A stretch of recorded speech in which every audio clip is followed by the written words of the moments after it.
সবাইকে স্বাগত জানাচ্ছি আমাদের আজকের এই বিশেষ আলোচনায়। আজ আমরা একটা কাল্পনিক রাজনৈতিক গল্পের ভেতর দিয়ে বেশ কিছু ইন্টারেস্টিং ইংরেজি শব্দ আর তাদের ব্যবহার শিখব। চলুন ক্ষমতার রাজনীতির এই শব্দভাণ্ডারটা একটু ঘেঁটে দেখা যাক। গল্পটার শুরুই হচ্ছে একটা বড় প্রশ্ন দিয়ে। একটা তুমুল তিক্ত নির্বাচনী প্রচারণার পর রাজনৈতিক প্রতিদ্বন্দ্বীরা কি আসলে দেশের ভালোর জন্য একসাথে কাজ করতে পারে? এই প্রশ্নটা মাথায় রেখেই চলুন আমরা গল্পের ভেতরে যাই। তো চলুন গল্পের প্রথম অধ্যায়ে যাওয়া যাক। এখানে আমরা দেখব ২০২৬ সালের ফেব্রুয়ারির নির্বাচনের পর রাজনৈতিক পরিস্থিতি ঠিক কেমন দাঁড়ায়। গল্পে দেখা যাচ্ছে নির্বাচনে জিতে বিএনপি আবার ক্ষমতায় ফিরে এসেছে, আর দলের নেতৃত্বে আছেন ইলাস্ট্রিয়াস তারেক রহমান। অন্যদিকে জামায়াত ইসলামীয় সংসদে আগের যে কোনো সময়ের চেয়ে অনেক বেশি শক্তিশালী একটা অবস্থান তৈরি করেছে। তো এই যে ইলাস্ট্রিয়াস শব্দটা ব্যবহার করা হলো, এর মানেটা আসলে কি? এর মানে হলো খুবই বিখ্যাত, মর্যাদাবান বা স্বনামধন্য। গল্পে এই শব্দটা ব্যবহার করে বিজয়ী নেতার সম্মান আর খ্যাতিকে তুলে ধরা হয়েছে। রাজনীতিতে কিন্তু বড় নেতাদের ভাবমূর্তি উজ্জ্বল করতে প্রায় এ ধরনের শব্দ ব্যবহার করা হয়। কিন্তু নির্বাচনের আগে পরিবেশটা কিন্তু একদম অন্যরকম ছিল, বেশ উত্তপ্ত। গল্পে বলা হচ্ছে বিএনপি তখন জামায়াতের বিরুদ্ধে ভোটারদেরকে অন্যায়ভাবে প্রভাবিত করার অভিযোগ এনেছিল এবং বেশ কিছু কস্টিক মন্তব্যও করেছিল। কস্টিক শব্দটা দিয়ে বোঝানো হয় এমন ধরনের কথাবার্তা যা খুবই তিক্ত, তীব্র আর ব্যঙ্গাত্মক। নির্বাচনী প্রচারণার সময় যে ধরনের কড়া আর সমালোচনামূলক ভাষা ব্যবহার করা হয়েছিল সেটা বোঝানোর জন্যই এই শব্দটা এখানে একদম পারফেক্ট। একটু ভাবলেই দেখবেন নির্বাচনের আগে টক শো বা জনসভায় এই ধরনের কস্টিক কথাবার্তা কিন্তু আমরা হরহামেশাই শুনি। আচ্ছা, রাজনীতিবিদরা তো নিজেদের খেলা খেলছিলেন, কিন্তু ভোটাররা কি ভাবছিলেন চলুন সেই দিকটা একটু দেখি, কারণ তাদের মানসিকতাই তো ভোটের ফলাফল নির্ধারণ করে দিয়েছে। গল্পে বলা হচ্ছে অনেক তরুণ ভোটার তাদের সহজাত ইনজেনুয়াসনেস বা সরলতা নিয়ে রাজনীতিতে একটা সত্যিকারের ভালো পরিবর্তন দেখতে চেয়েছিল। এই ইনজেনুয়াসনেস শব্দটা দিয়ে বোঝানো হচ্ছে সততা, সরলতা আর অকপট একটা মানসিকতা। মানে তরুণ ভোটারদের মনে দুর্নীতিমুক্ত স্বচ্ছ রাজনীতির যে একটা আশা ছিল, এই শব্দটা ঠিক সেই অনুভূতিটাই প্রকাশ করছে।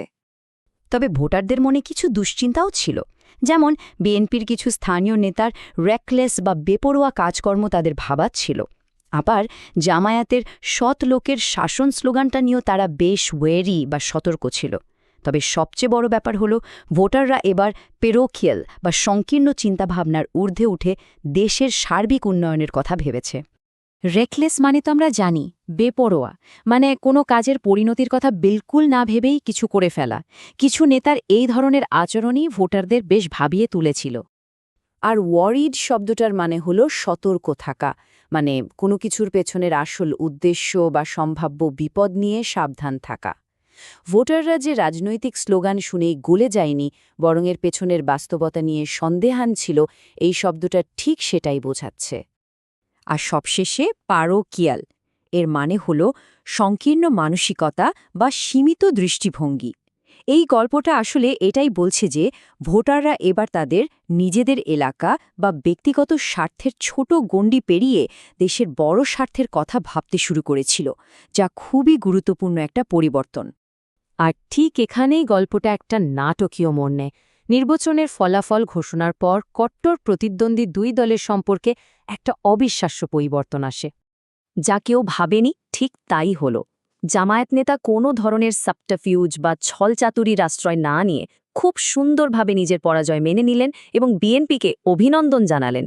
সাবটারফিউজ মানে হল কোনো লক্ষ্য হাসিলের জন্য প্রতারণা বা কৌশলের ব্যবহার।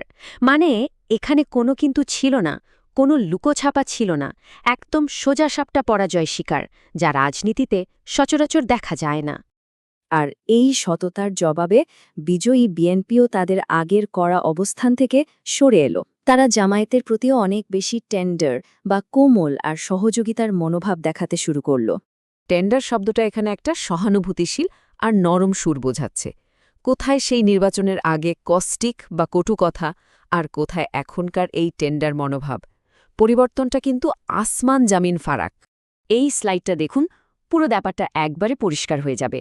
নির্বাচনের আগে যেখানে ছিল কাস্টিক মন্তব্য আর একে অপরের প্রতি রিপ্রোচ বা দোষারোপের পালা, সেখানে নির্বাচনের পর কোনো সাবটারফিউজ নেই, বরং আছে একটা টেন্ডার বা কোমল মনোভাব। রিপ্রোচ মানে হল তিরস্কার বা দোষারোপ। নির্বাচনী প্রচারণার সময়ে দুই দলই একে অপরের দিকে যে পরিমাণ দোষারোপের তীর ছুঁড়েছিল, এখন তাদের সেই অতীতকে পেছনে ফেলে একসঙ্গে সামনে এগোতে হবে। তো সব মিলিয়ে আমরা এখন গল্পের শেষ পর্যায়ে।